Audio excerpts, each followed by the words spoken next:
Mga balitang kailangan mong malaman. Naglalagablab, nagbabaga. Sa mundo ng politika, palakasan, showbiz at iba pa. Lahat hagip, lahat nakalap na mula sa DZRH News Center. RH Balita. Mga pinakahuling panayam sa likod at gumawa ng mga balita. RH Balita. At ngayon, narito ang inyong mga tagapagbalita.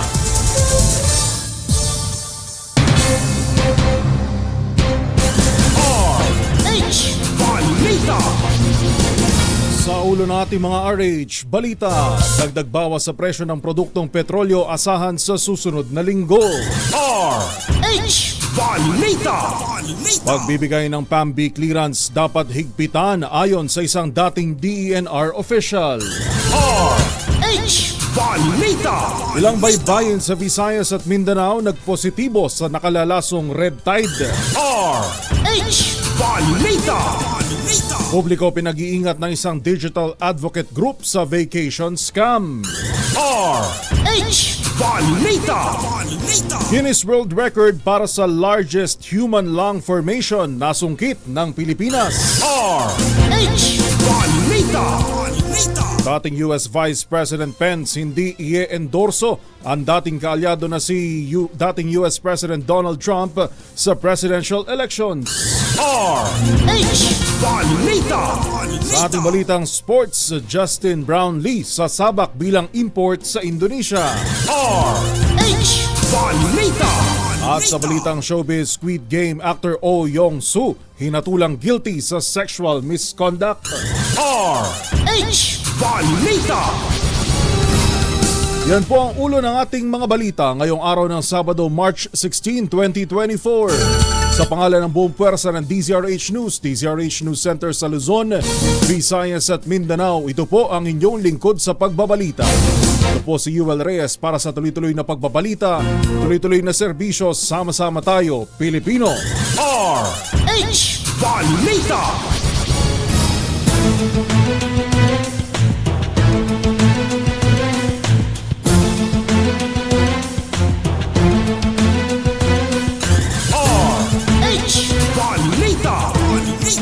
Pilipinas, una sa ating mga balita, taliwas sa inaasahang oil price rollback, nakaambang tumaas ang presyo ng ilang produktong petrolyo sa susunod na linggo. Sa pagdayo ng Unioil, posibleng tumaas ng G-sentimo hanggang 20 sentimo ang kada litro ng diesel. Pero good news naman dahil tuloy ang inaasahang rollback na G-sentimo hanggang 20 sentimo sa gasolina. Ayon naman sa oil industry sources, posibleng walang paggalaw o tumaas hanggang 30 sentimo ang kada litro ng kerosene. Sabi ng oil experts, bunsod ng oil price hike ang drone strikes ng Ukraine sa oil refinery sa Russia at pagbaba ng inventory sa Estados Unidos. Sa Lunes, anunsyo ng oil companies ang pinal na oil adjustment na karaniwang ipinatutupad tuwing araw ng Martes. RH Balita. Sa iba pang balita, dapat mas higpitan ng Protected Area Management Board o PAMB ang kanilang pamantayan bago maglabas ng clearance sa isang protected area. Ito ang reaksyon ni Attorney Ipat Luna, dating DENR Calabarzon Director, sa natuklasang mga establishmento na itinayo sa protected area sa Bohol. Sa panayam ng DZRH, sinabi ni Attorney Luna na dapat higpitan kung ano ang pinapayagang proyekto base sa magiging impact nito sa lugar. Dagdag pa, kahit pagmamay-ari ng isang pribadong individual ang lupa ng protected area ay hindi ito maaaring basta-basta na lamang galawin. Maraming nakakalusot kasi marami rin naman tayong, yung mga nag-a-approve niyan, yung Protected Area Management, marami rin namang pumapayag kahit na hindi dapat dahil hindi naman technical ang kaalaman ng Protected Area Management. Kaya nga panawagan namin sa DNR, huwag nyo nang itaas sa Protected Area Management Board kung technically hindi pala sa dapat doon. Kasi nagbibigay pa rin ng permit. Ito yata may permit sa Protected Area Management Board. At marami pang iba na pinayagan naman nakapagbigay ng PAMB clearance kung hindi na maipakita na ine-enhance ng lugar yung asset ng protected area, yung conservation benefits ng protected area. So yun dapat ang tinitingnan ng mga PAMBI para hindi kayo mapahiya sa dulo ng kayo ng PAMBI clearance, pero in-ignore naman yung management plan, in-ignore yung objectives ng protected area, in-ignore yung mga kailangang mangyari. Ang tinig ni Attorney Ipat Luna, dating DNR Calabarzon Director. RH Balita! Nakatakda namang bumuo ng task force ng Department of Interior and Local Government o DILG para imbestigahan ang posibleng pananagutan ng local government officials sa itinayong resort sa protected area ng Chocolate Hills sa Bohol. Ayon kay DILG Secretary Benher Abalos, hindi magdadalawang isip ang ahensya na gumawa ng legal actions kung sakaling may kapabayaan ng mga opisyal. Nakafocus ang Special Investigation Team sa mga issue sa construction ng kontrobersyal na Captain's Peak Garden and Resort. Batay sa Proclamation 1037 Series of 1997 at National Integrated Protected Areas Management System o NIPAS Act, ay deklaradong heritage site at protected area ang malaking area po dyan sa Bohol. Sa kaugnay na balita, posibleng pagmultahin ng 5 milyong piso ang kontrobersyal na resort sa gitna ng Chocolate Hills. Ayon kay DNR Undersecretary Juan Miguel Cuna, ito ang parusa para sa criminal liability na itinatakda ng e-NIPAS Law.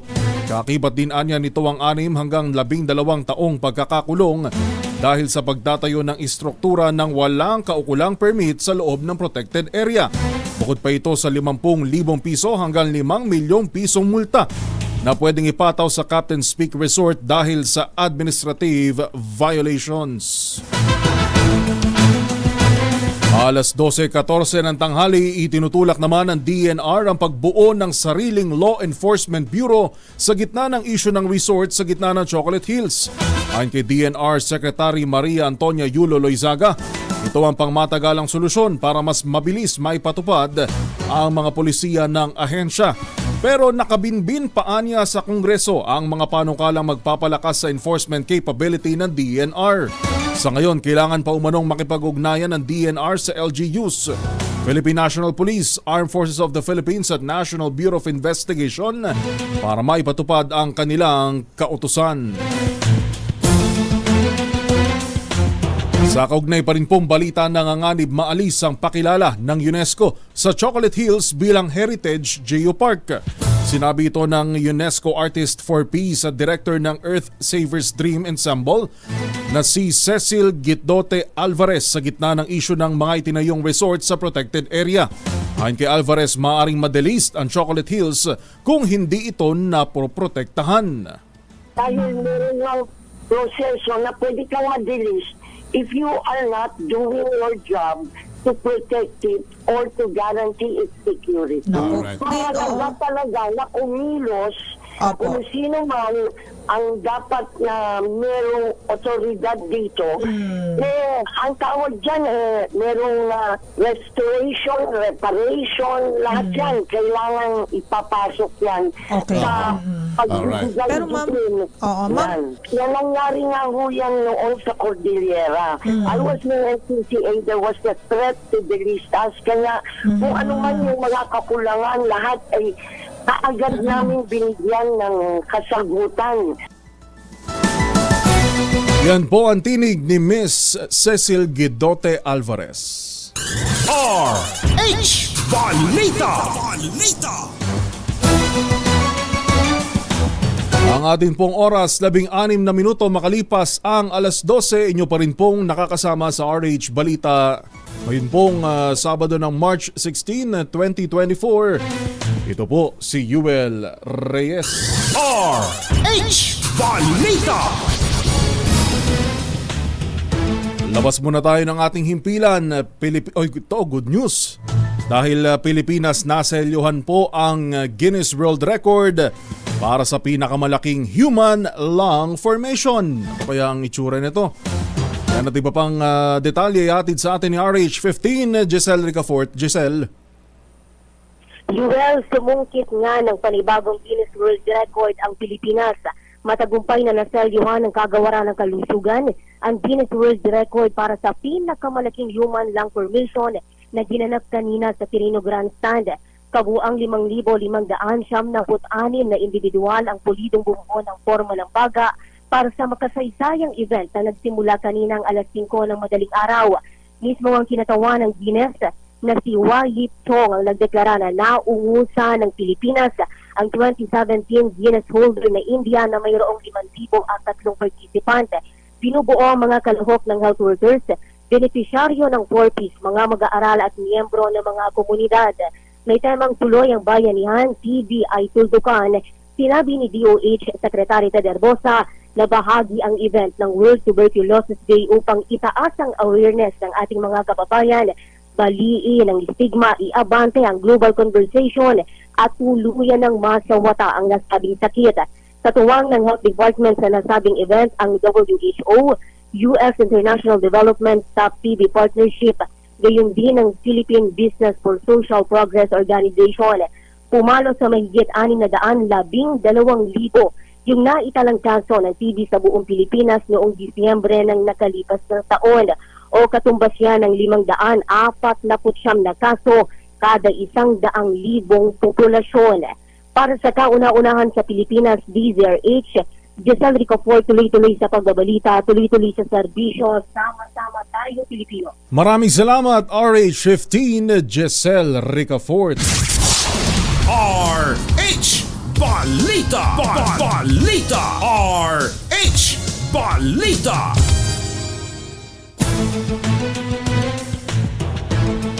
Antabayanan niyo po sa pagbabalik ng RH Balita sa tanghali. Guinness o dating US Vice President Pence, bakit nga ba hindi endorso ang dating kaalyado na si Trump sa presidential elections? Sako-sakong basura naman na kolekta sa clean-up drive sa Pateros. At iba pang ahensya kasama ang PNP, Bureau of Fire Protection, pinatitiyak po ng Caloocan LGU sa matahimik na paggunita ng Semana Santa. Yan po at iba pang mga balita sa pagbabalik ng RH Balita sa tanghali. Alas 12:20. This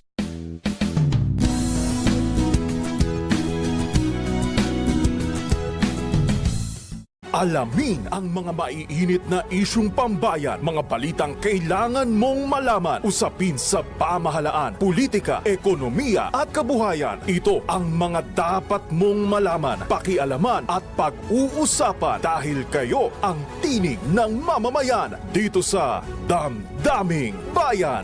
Live sa DZRH Radio, DZRH TV at DZRH Digital. Kasama sinalakay Deo Macalma at Elaine Apit. Araw-araw, Lunes hanggang Biyernes. Damdaming Bayan. Pinakamagandang oras para mag-aral, alamin.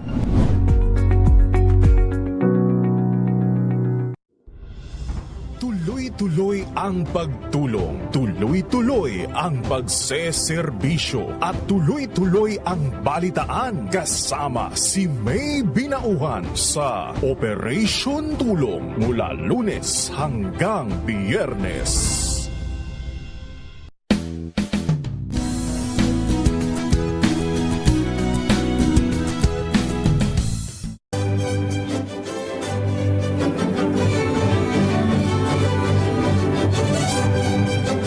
Ako po si Lisa Macuja Elizalde na nag-aanyaya sa inyong samahan kaming muli sa pagbabalik ng Art to Art alas 3:30 ng hapon dito sa DZRH Radio at DZRH News Television. Usapang sining at kultura para sa lahat tuwing araw ng linggo. Huwag kaligtaan.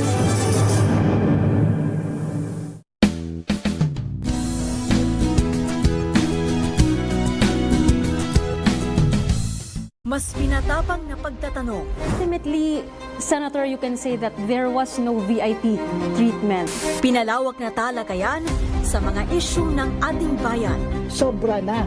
Hindi lamang sobra na yung pangungurakot nyo, sobra ng kahirapan ng taong bayan. Samahan niyo pa rin ako tuwing linggo, alas 12 hanggang 1:00 ng tanghali para alamin ang bawat katotohanan sa likod ng kontrobersya.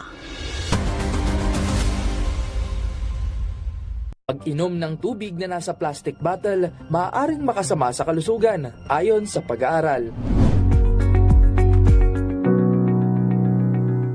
Mas pinatinding action-packed games, intense plays, updates sa mga latest happenings sa mundo ng sports, at mga kwento mula sa iba't ibang mukha ng mga atletang Pilipino. DZRH TV Match Point Season 3 tuwing Sabado, 12:30 ng tanghali sa DZRH TV.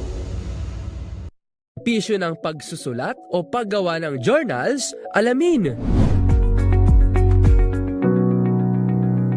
Ang Scene Zone, Season 3 na! From concerts, fan meets, to exclusive interviews, we've got you covered. Every Saturday, 12 noon, kasama ang iyong showbiz angel Angelica Cosme, dito lang sa DZRH TV.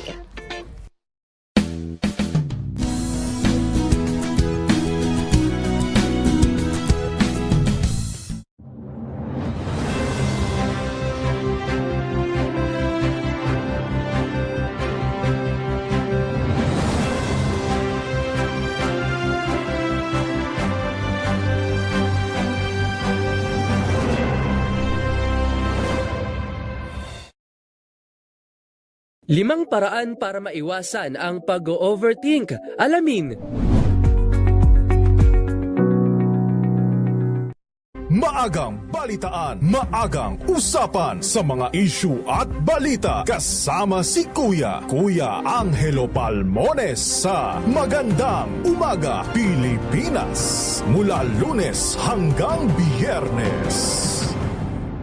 Friendship breakups, mas masakit pa sa couple breakups ayon sa pag-aaral. Mga balitang gigising sa inyong umaga. Mga balitang kailangan mong malaman. Mapapakinggan sa ACS Balita sa 2x2. Kasama sina Anthony Taberna at Jerry Baha. Lunes hanggang Biyernes. Attachment styles ng mga tao nakakaapekto sa ating pakikipagrelasyon ayon sa pag-aaral.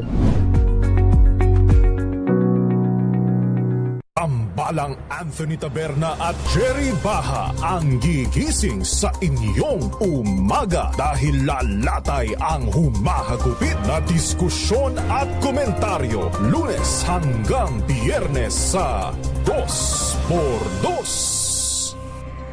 Six-pack abs, hindi tunay na pamantayan ng pagiging healthy ayon sa eksperto. Balita! Flash Report! Flash Report! Meron daw pong 3 kalalakihan ang pinagbabaril dyan sa San Ildefonso sa Bulacan. Buong detalye kay RH25 Grace Ansano. Grace. Patuloy pa rin ang sinasagawang investigasyon ng San Ildefonso Police matapos nga na matagpuan ang 3 mga hindi pa rin nakikilalang mga kalalakihan na may mga tama ng bala. Nangyari ito sa Purok 7 sa Barangay Bazungit, San Ildefonso ngayon lamang umaga. Sa isang tawag ng San Ildefonso Police kay Barangay Councilor Gilbert Cruz na kanilang natanggap ay pinag-alam nito na natagpuan ang 3 hindi pa nakikilalang kalalakihan na may mga tama ng bala sa iba't ibang parte ng katawan. Ayon pa sa police report, nakita ang isang tricycle na pinaniniwalaang gamit ng mga ito at sakay ng mga ito na may lamang mga gamit na ng mga rolyo ng electrical wire. At natagpuan ito sa madawag o masukal na parte ng naturang lugar. Nagpapatuloy pa ang investigasyon at dragnet operation ng mga pulisya habang sumasailalim pa rin sa soko ang mga biktima. Yan ating flash report. Ito si RH25 Grace Vera Ansano. Tuloy-tuloy sa pagbabalita, tuloy-tuloy sa serbisyo. Sama-sama tayo, Pilipino. Maraming salamat RH25 Grace Ansano. RH Balita! Balita!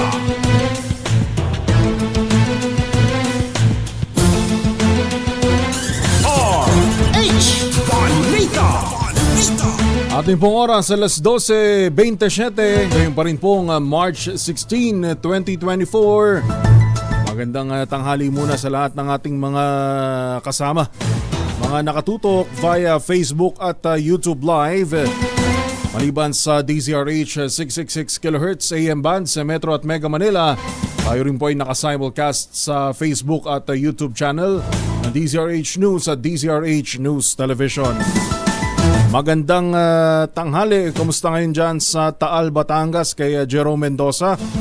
Yan din mula naman sa Angeles City kay Nenaline Casaturnino. Kamusta na? At kay Rolando de la Cruz at kay Christian. Gayon din sa mga taxi drivers, Grab na nakatutok po sa atin ngayong tanghali. Ang ating pong oras alas 12:28. RH Balita. Sa iba pang mga balita, nagpositibo sa nakalalasong red tide ang ilang baybayin at dalampasigan sa Visayas at Zamboanga del Sur. Ayon sa Department of Health, hindi ligtas kainin ang anumang uri ng shellfish sa mga sumusunod na lugar. Yan po'y baybayin ng Milagros sa Masbate, baybayin ng Dawi sa Tagbilaran City sa Bohol, baybayin ng San Benito sa Surigao del Norte, Dumangkillas Bay sa Zamboanga del Sur, San Pedro Bay sa Samar, at Matarinao Bay sa Eastern Samar. Babala na Health Department, maaring maramdaman ang sintomas ng shellfish poisoning sa loob ng 12 oras matapos itong kainin. Ligtas naman kainin ang iba pang lamang dagat tulad ng isda, hipon, pusit at crab basta't ito'y huhugasan at lulutuin maigi. Sa iba pang mga balita, asahan ang makararanas ng temporary water supply interruption ang ilang bahagi ng Quezon City mula March 19 hanggang 22. Bunsod ito ng nakatakdang maintenance activity ng Manila Water Company sa nabanggit na mga petsa.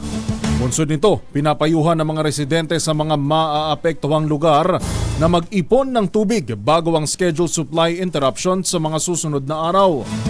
Mula alas 10 ng gabi hanggang ng March 19 hanggang alas 4 ng madaling araw ng March 20. Ito po ay sa ilang bahagi ng Barangay Eulogio Rodriguez, ilang bahagi ng Barangay Blue Ridge B. Samantala mula March 20 alas 10 ng gabi naman hanggang March 21 alas 4 ng madaling araw sa ilang bahagi ng Central Barangay UP Village at Barangay Teachers Village West.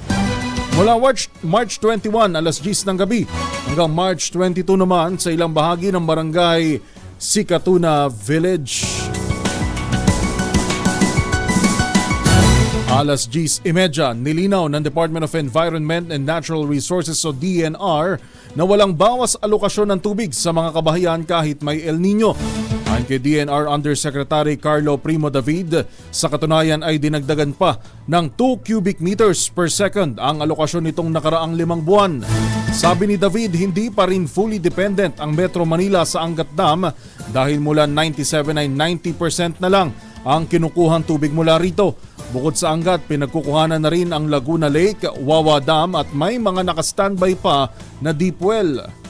Alam po ng lahat na nasa El Nino phenomenon tayo ngayon at El Nino actually tayo since July of 2023.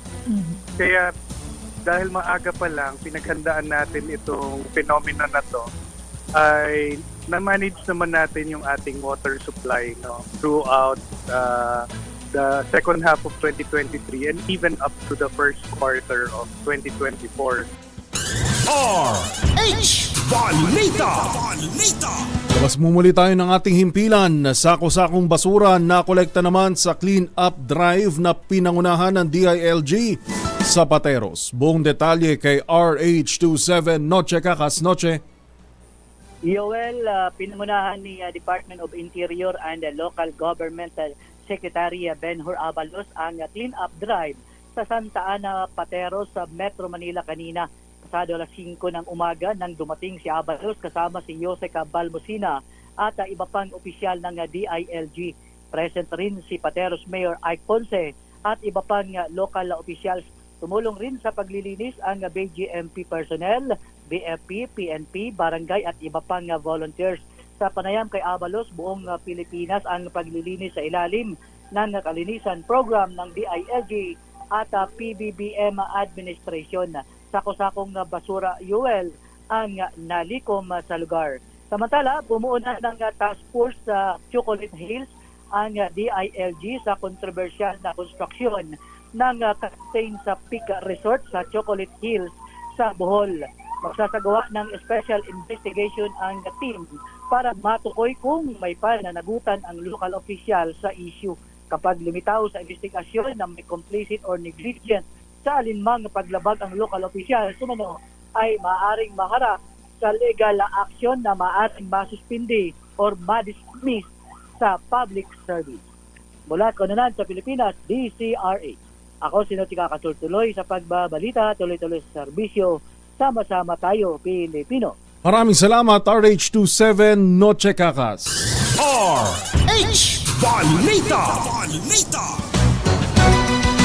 Maligayang pakikinig din mula naman dyan sa Santa Maria, Bulacan.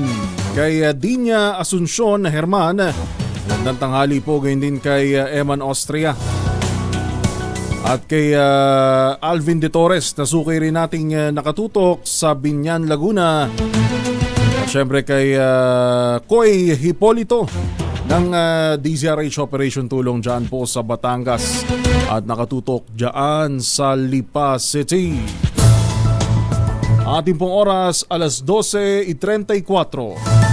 Sa iba pa nating mga balita, pinag-iingat ng isang digital advocate group ang publiko sa mga naglipa ng vacation scam online. Ngayong papalapit na ang bakasyon.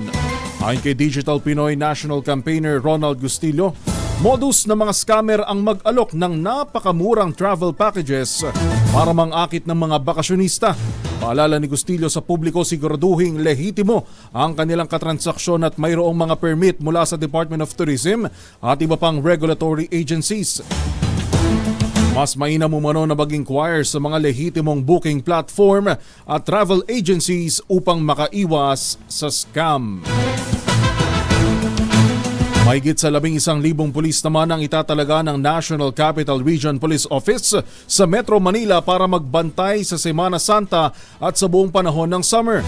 Sinabi ni NCRPO Chief Major General Jose Melencio Nartates na aabot sa 11,300 tauhan ang ide-deploy umpisa sa March 25 para sa nabanggit na misyon. Ayon sa opisyal, nakipag-ugnayan na ang kapulisan sa mga metro mayors at iba pang law enforcement agencies upang matiyak ang seguridad sa Holy Week hanggang sa matapos ang summer vacation. RH Balita! Inanunsyo naman ng pamunuan ng LRT2 at MRT3 ang pansamantalang tigil operasyon sa Semana Santa. Sa inilabas na abiso, ipatutupad ang tigil operasyon sa dalawang train system mula March 28 o Huwebes Santo hanggang sa Linggo ng Pagkabuhay, March 31. Layo nitong mabigyan daan ng annual maintenance activities ng mga naturang rail lines. RH Balita! Alas 12:36, Caloocan LGU pinatitiyak sa PNP, Bureau of Fire Protection at iba pang ahensya ang katahimikan sa paggunita ng Holy Week. Buong detalye, RH23, Edwin Duque. Edwin. Tama, UL, inatasan ni Mayor Along Malapitan ang Caloocan Police, Bureau of Protection, DPSTM, CDRMO at ang iba pang mga frontliners na maging high alert ngayon bilang paghanda na rin sa paghanda ng bansa sa nalalapit na Holy Week. Sinabi ng alkalde sa pinatawag na pagtitipon na malapit na mga ang Semana Santa na maging alerto sa mga panahon ito upang tiyaking ligtas ang mga mamamayan, lalo na yung mga tiboto sa mga terminal, simbahan at mga kalsada. Nakiusap ang alkalde sa mga barangay opisyal na panatiling ligtas ang mga lugar na kanilang nasasakupan, lalo na't marami umano ang mga kababayan natin na nakabakasyon at wala sa kanilang mga tahanan. Umasa ito na sana'y maging zero crime rate ang buong lungsod ng Caloocan sa panahon ng Holy Week. Kaya panawagan din ito sa mga batang kangkalo na patuloy lang sa pagkipagtulungan, lalo na sa mga otoridad, upang maging ligtas at taimtim yung kanilang mga panghilay-hilay na yung panahon ng Holy Week. Wala pa rin sa kaunana sa Pilipinas, Pisa rin sa Kuseres 23. Edwin Duque, tuloy-tuloy sa pagbabalita, tuloy-tuloy sa serbisyo. Sama-sama tayo, Pilipino.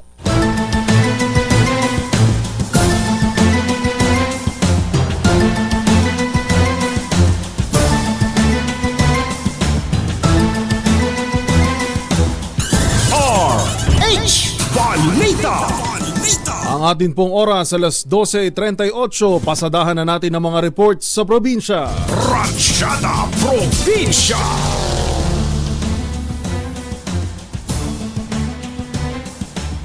Isang photographer at isang modelo patay sa aksidente sa Bataan. Buong detalye kay RH37 Danny Kumilang. Danny.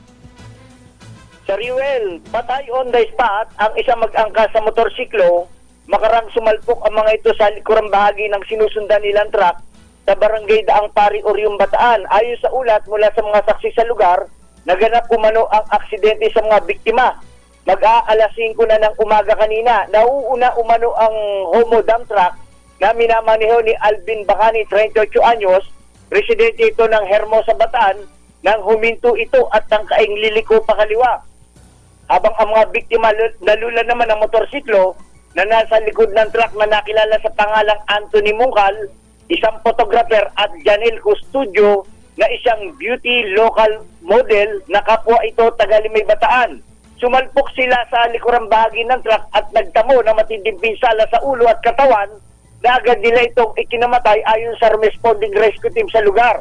Pahirapan naman tanggalin ang mga biktima matapos pumailalim ang mga ito sa truck. Patuloy pa rin ang isinasagawang investigasyon ng PNP hinggil sa naganap na malagim na aksidente. Mula sa kauna-unahan sa Pilipinas, DCRH, ito si Danny Kumilang. Tuloy-tuloy sa pagbabalita. Tuloy-tuloy sa serbisyo. Sama-sama tayo, Pilipino! RH Balita! Maraming salamat RH37 Danny Kumilang. Abot naman sa 2.5 milyong pisong halaga ng shabu na samsam sa ikinasang buy-bust operation sa Davao City. Buong detalye mula sa Aksyon Radyo Davao, Jun Suter, Jun. Nasamsam ang shabu na nagkakahalaga ng 2.5 million sa isinagawang drug buy-bust operation ng mga miyembro ng SASA Police Station 4 kasama ang 11th OFIPA Maneuver Company at PDEA 11 sa Punad Street, Barangay Alyongto, Davao City. Ang nasabing operasyon ay nagresulta sa pagka-aresto sa kilalang top 1 sa drug watch list ng lungsod na si alias Boss at ang kasama nitong si alias Nashep. Ang mga suspect ay nabilhan ng isang pakiti sa isang agent na umaktong buyer at nakuha rin sa kanilang posisyon ang 3 pang pakiti ng shabu na may timbang na 140.67 grams. Bukod sa illegal na droga, na-recover din ng mga otoridad ang isang kalibre 38 revolver, 2 magazine na may 3 bala. Kasong paglabag sa Comprehensive Dangerous Drugs Act of 2002 at Comprehensive Firearms and Ammunition Regulation Act ang kakaharapin ng 2 na aresto. Mula sa Action Radio Davao, Jun Suter para sa kauna-unahan sa Pilipinas, DZRH. Tuloy-tuloy sa pagbabalita. Tuloy-tuloy sa serbisyo. Sama-sama tayo, Pilipino. RH Balita! Maraming salamat Jun Suter. Aabot naman sa 700,000 halaga ng illegal na droga. Nasamsam sa 2 lalaki sa buy-bust operation din sa Bacolod. Buong detalye kay Rex Cantong. Rex. Arestado ang 2 mga umano'y drug pusher matapos nakuha ang mahigit kalahating milyong piso na halaga ng umano'y shabu sa isinagawang drug buy-bust operation sa Room 9 ng Imperial Court, Purok Macapiña, Barangay 6, lungsod ng Bacolod. Ang mga naresto kinilala na sina Christian Lachica, 22 anyos, residente ng Purok Boulevard, Barangay 13 at Jimwell Lacanilao, 23 anyos, residente ng Purok Sunshine, Barangay 36 ng nasabing lungsod. Ayon kay Police Lieutenant Christopher Leonor, team leader ng PNP Drug Enforcement Group, Special Operations Unit 6 na karating sa kanilang ahensya ang illegal na activities ng 2 kaya't isinagawa ang operation sa loob ng lodging house. Na-recover sa mga suspect ang mahigit 107 grams ng umano'y sabu na mayroong dangerous drugs board na umabot sa 727,600 pesos. Mula sa Aksyon na Radyo Bacolod, ito si Rex Cantong, tuloy-tuloy sa pagbabalita, tuloy-tuloy sa serbisyo, sama-sama tayo Pilipino. RH Balita. Maraming salamat Rex Cantong. Top most wanted persons sa mga Tarem, Pangasinan. Abay kulong. Anong kaso ito? Anong kaso ito? Detalye mula kay Freddy Fajardo. Freddy. Hindi nakapalag ang most wanted person sa bayan ng mga Tarem nang maaresto ito sa Barangay Torre First ng PNP. Sa ulat ni mga Tarem Chief of Police Major Arturo Milchor Jr., alas 5 ng madaling araw nang arestuhin ng kanyang mga tauhan sa kanilang tahanan sa nasabing barangay ang suspect na si Darwin De Vera, 44 anyos, may asawa na ito'y naharap sa 3 kaso. Prostrated murder na may warrant of arrest noon pang May 3, 2016 na may piyansang 220,000 pesos. Illegal possession of firearms and ammunition na may piyansang 30,000 piso na may petsang January 5, 2017 at murder na no bail recommended na ito may petsang September 26, 2018 ang warrant of arrest nito na pinalabas ng Artesia Branch 69 sa Lingayen. Sa ngayon nasa custodial facility ng mga Tarem PNP ang suspect at hinihintay na lamang ng mga otoridad ng commitment order upang mailipat sa provincial jail sa Lingayen. Mula sa Aksyon Radyo Pangasinan, ito si Freddy Fajardo, tuloy-tuloy sa pagbabalita, tuloy-tuloy sa serbisyo, sama-sama tayo Pilipino. RH Balita. Maraming salamat RH38 Freddy Fajardo. Meron namang sunog sa 2 gusali sa Iloilo City na umabot hanggang 9 na oras at nakataas sa ika-4 na alarma. Buong detalye ay ni Grace Bravo. Umabot ng mahigit 9 na oras bago naapulang sunog sa 2 building sa Calle Real na Heritage Zone sa Iloilo City. Ayon sa BFP, natanggap nila ang fire call 11:16 p.m. ng March 15. Itinaas sa second alarm ang sunog 11:46 p.m. Third alarm, 12:55 ng madaling araw ng March 16 na at fourth alarm, 2:20 ng madaling araw. Nagsimula ang sunog sa Divina Gracia Building sa Isnart Street na may minimart, boutique at finance office sa ground at second floor. Kumalat ang sunog sa katabing Dominican Building sa J.M. Basa Street. Walang casualties dahil na walang natutulog sa mga buildings na pawang commercial establishments. Ikanilungkot naman ni Mayor Jerry Trias ang nangyari at inutusan ng Office of the Building Official na mag-coordinate sa BFP upang malaman ang pinagsimula ng sunog. Inutos niya rin na gumawa ng inspection sa electrical connections ng lahat ng heritage buildings sa lungsod. Mula sa Aksyon Radyo Iloilo, ito sa ni Grace Bravo. Tuloy-tuloy sa pagbabalita, tuloy-tuloy sa serbisyo, sama-sama tayo, Pilipino. RH Balita. Maraming salamat ay ni Grace Bravo. Sa namang Reformation Center sa Katarman, Northern Samar, itatayo para sa mga drug personalities. Buong detalye kay Jane Galit Bantayan. Jane. Nakatakda naman ang itayo sa bayan ng Katarman isang balay silangan para sa mga drug offenders. Isa itong Reformation Center. Nagkaroon na ng pag-uusap dito ang DSWD at local government units ng Katarman. Ang mga drug pusher ay sasailalim sila sa mga intervensyon kabilang dito ang mga plea bargainers o arestado sa droga. Sa report ng Katarman Information Office, alisunod ito sa probisyon ng Dangerous Drugs Board Regulation No. 3 Series of 2022, isa sa ilalim sa 3 buwan na reformation program ang mga nag-enroll sa balay silangan. Isa sa ilalim din sila sa education, health, psychosocial at physical activities at 2 buwan na livelihood or employment education phase. Magiging katuwang dito ang DSWD, TESTAD, TTI at DOLE. Maglalaan naman ng pundo ang LGU para sa mga enrollees. Inaasahan na magbibigay ito ng oportunidad sa mga Nortihano na hindi na magbiyahe pa sa ibang probinsya para sa drug reformation program. Maaaring mag-enroll dito ang pre-bargainers mula sa ibang bayan. Mula sa Action Rancho Katarman sa lalawigan ng Northern Samar, RH34 Jane Galit Bantayan, tuloy-tuloy sa pagbabalita, tuloy-tuloy sa serbisyo, sama-sama tayo, Pilipino. RH Balita!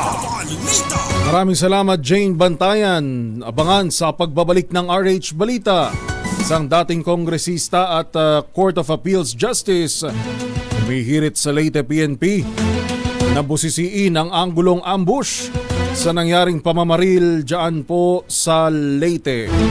Yan at iba pang balita sa pagbabalik ng RH Balita sa tanghali.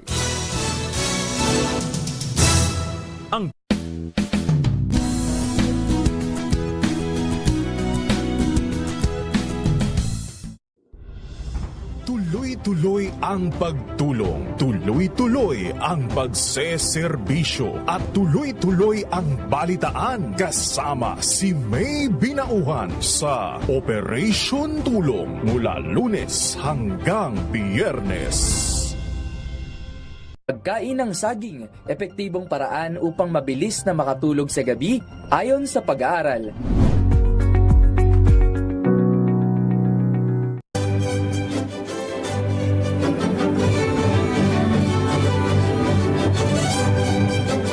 Ako po si Lisa Macuha Elizalde na nag-aanyaya sa inyong samahan kami muli sa pagbabalik ng Art to Art alas 13:30 ng hapon dito sa DZRH Radio at DZRH News Television. Usapang sining at kultura para sa lahat tuwing araw ng linggo. Huwag kaligtaan.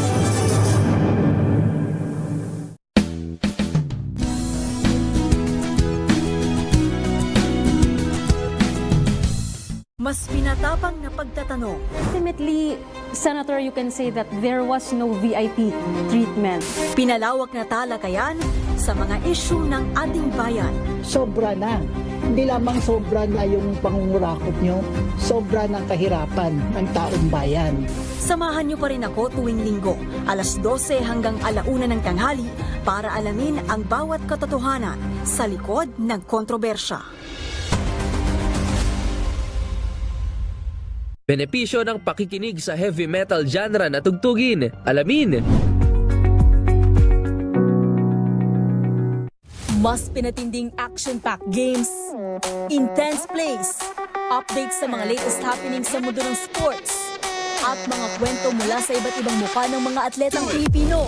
DZRH TV Match Point Season 3 tuwing Sabado, 12:30 ng tanghali sa DZRH TV.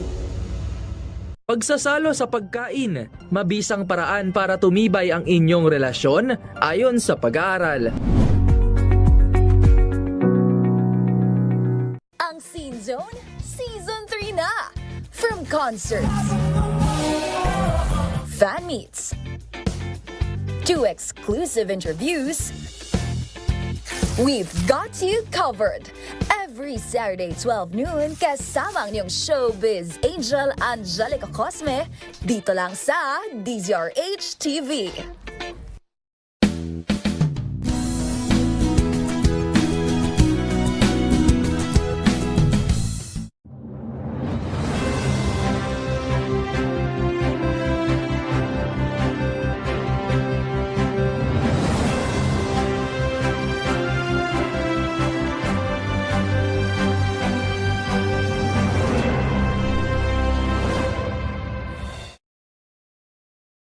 Pinakamagandang oras para mag-aral, alamin. Maagang balitaan, maagang usapan sa mga issue at balita kasama si Kuya Angelo Palmones sa Magandang Umaga Pilipinas mula Lunes hanggang Biyernes.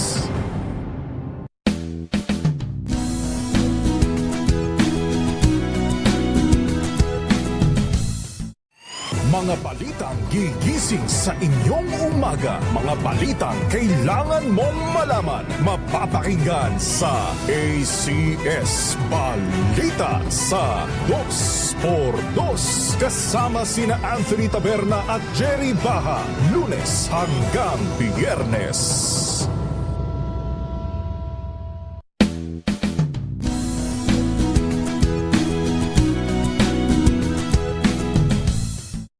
Samantalang Anthony Taberna at Jerry Baha ang gigising sa inyong umaga dahil lalatay ang humahagupit na diskusyon at komentaryo Lunes hanggang Biyernes sa 2x2.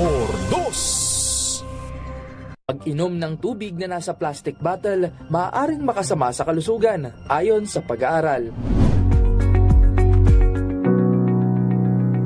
Alamin ang mga maiinit na isyung pambayan, mga balitang kailangan mong malaman, usapin sa pamahalaan, politika, ekonomiya at kabuhayan. Ito ang mga dapat mong malaman, pakialaman at pag-uusapan dahil kayo ang tinig ng mamamayan dito sa Damdaming Bayan.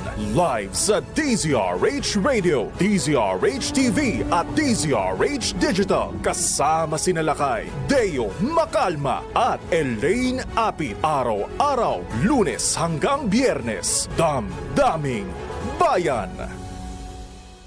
Pisyo ng pagsusulat o paggawa ng journals, alamin.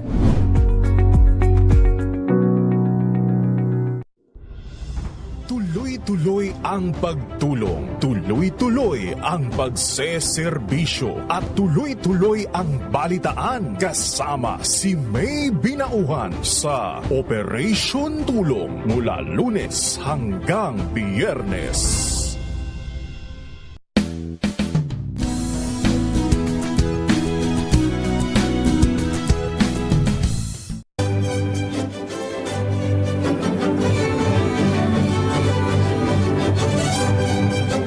Ako po si Lisa Macuja Elizalde na nag-aanyaya sa inyong samahan kaming muli sa pagbabalik ng Art to Art alas 3:30 ng hapon dito sa DZRH Radio at DZRH News Television.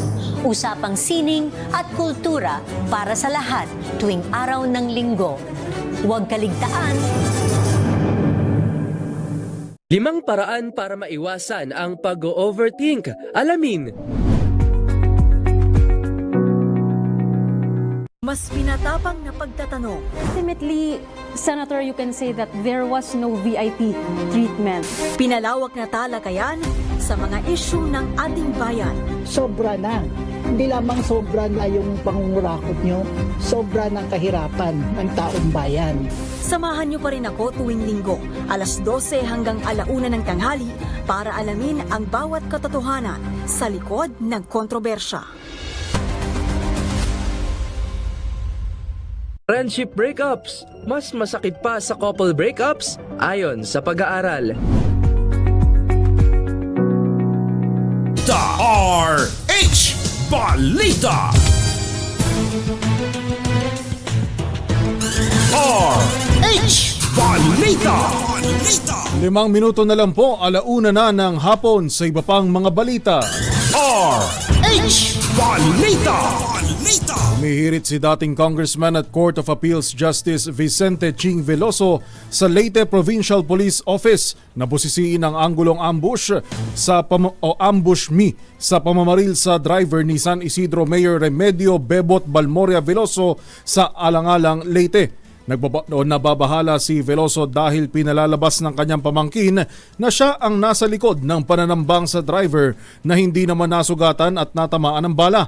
Ayon kay Veloso, ambush na ang driver ni Mayor Remedio noong 2019 kung saan hindi rin ito nasugatan. Kaduda-dudaan niya na 2 beses nang naambush ang driver ni Mayor Remedio nang hindi man lang natatamaan. Politika ang nakikitang rason ni Veloso lalo't nagdeklara na siya ng tatakbong kongresista sa ika-4 na distrito ng Leyte sa 2025 elections. Kung totooan yan na ang kanyang pamilya ang nasa likod ng ambush, bakit apela ang kanyang anak na kasalukuyang kongresista ni si Attorney Ana Victoria Veloso Tuazon na imbestigahan at solusyonan ng mga nangyaring patayan lalong-lalo na sa San Isidro, Leyte? Ayon pa sa dating kongresista, umaabot na sa 57 ang mga insidente ng pagpatay sa nakaraang 2 taon. Karamihan dito ay nangyari sa San Isidro. RH Balita.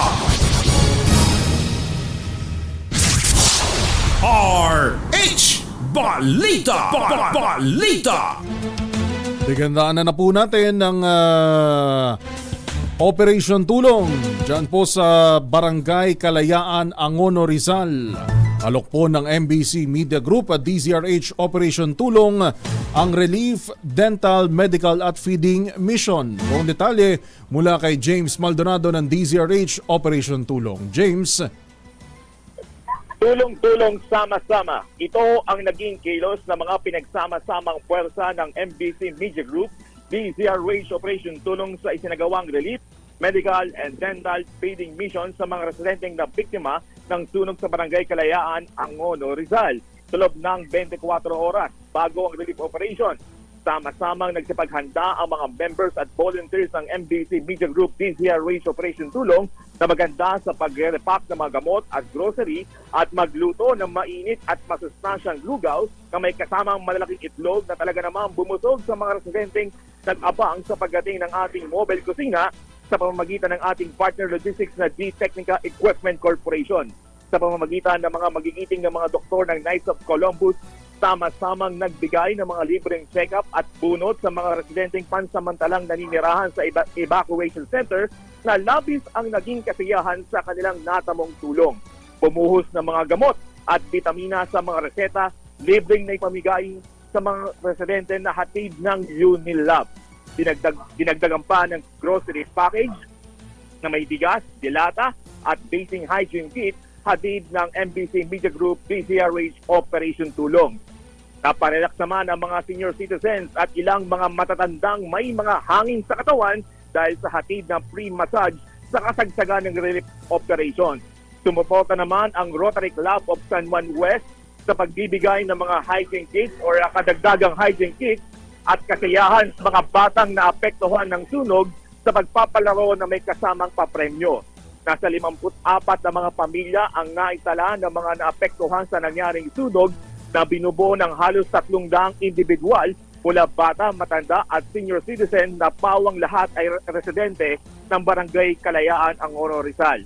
Umalalay naman sa pagsisiguridad ng relief missions ang Angono Municipal Police Station sa pangunguna ni Police Municipal Acting Chief of Police, Police Major Lauro Moratillo, at si Rizal Police Provincial Office Provincial Director Police Colonel Felipe Baragun na nagpadala ng kapulisan sa pagbabantay sa nangyaring relief mission. Labis naman ang pasasalamat ni Kapitana Ana Intalan ng Barangay Kalayaan sa naging tulong na inihatid sa kanyang mga residenteng nasunugan. Ng malaking bagay daw ang naitulong ng MBC Media Group DZRH Operation Tulong para sa kanila na nagbibigay ng pag-asa para sa mga nasunugan. At yan ang mga tampok na serbisyong publiko hatid ng MBC Media Group DZRH Operation Tulong. Sa ngalan ng mga masisipag na miyembro ng DZRH Operation Tulong na nagpuyat at patuloy na naglilingkod sa ngalan ng serbisyo publiko, ako naman James Maldonado. Tuloy-tuloy sa pagbabalita, tuloy-tuloy serbisyo. Sama-sama tayo, Pilipino. Maraming salamat sa magandang balitang hatid ni James Maldonado ng DZRH Operation Tulong. RH Balita. Sa balita sa ibayong dagat, mariing sinabi ni dating US President o Vice President Mike Pence na hindi niya i-endorso si dating US President Donald Trump sa darating na eleksyon. Itong pahayag ni Pence ilang buwan matapos itong bumitaw sa kanyang presidential bid. Pagbibigay linaw, bagamat ipinagmamalaki niya ang magandang record ng Trump-Pence administration, marami umano silang pagkakaiba sa pagdating sa mga isyu sa bansa. Samantala nananatili namang tahimik si Pence kung sino ang kanyang iboboto sa US presidential election. Sa balitang sports, lilipad papuntang Indonesia ang resident Barangay Ginebra at Gilas, Pilipinas naturalized player na si Justin Brownlee.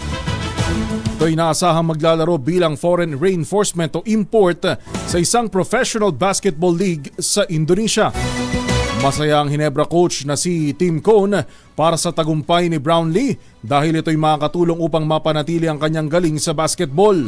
Ayon kay Cone, hindi naman maapektuhan ang training ni Brownlee para sa nalalapit na FIBA Olympic Qualifying Tournament sa Latvia ngayong Hulyo. Sa Sa ating balitang sports, pinatawan ng parusang 8 buwang pagkakakulong at 40 oras na pag-aaral tungkol sa sexual violence ang Squid Game actor na si Oh Yong-soo. Ito'y matapos mapatunayang guilty sa kasong sexual misconduct na inihain laban sa kanya ng isang di pinangalan ng aktres noon pang 2022. Sa pahayag ng aktres, niyakap, hinawakan sa kamay at hinalikan umano siya sa pisngi ni Oh Yong-soo. Sa mga hindi po nakakaalala, siya yung number 1 player sa Squid Games. RH Balita.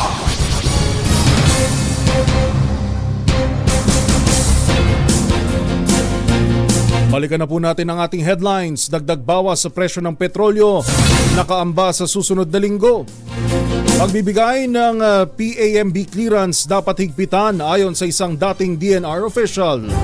Ilang baybayin sa Visayas at Mindanao nagpositibo sa red tide. Publiko pinag-iingat naman ang isang digital advocate group sa vacation scam. At Guinness World Record sa largest human lung formation nasungkit po ng Pilipinas. RH Balita. Yan na po ang kabuuan ng mga balitang itinampok sa RH Balita alas 12. Sa pangalan ng DZRH News Center, DZRH Radio at TV Tech. Ganyan din sa ating mga nakaagapay sa DZRH News Center, sina Ara Joy Espiritu at Wina Heroso. Ito po ang inyong lingkod sa pagbabalita. Ito po si Yuel Reyes para sa tuloy-tuloy na pagbabalita, tuloy-tuloy na serbisyo, sama-sama tayo, Pilipino. RH Balita. Pilipinas ang oras, 3 minuto makalipas ang 1:00 ng hapon.